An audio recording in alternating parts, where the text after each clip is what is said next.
ហើយធ្វើកិច្ចសន្យាអប់រំឲ្យមានអធិស្ឋានលើកពីលើកនៃលើកគឺទៅលំឈុតចំពោះបងប្អូនដែលនៅប្រទេសចល័ត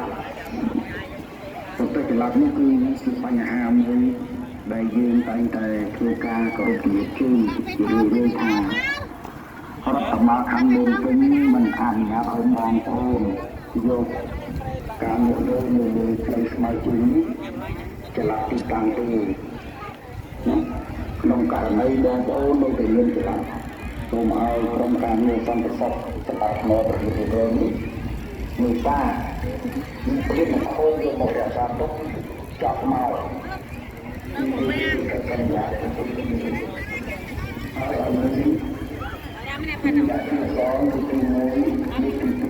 លើកទី3ឈប់ឲ្យគាត់មានការលើកឡើងមកពីនេះ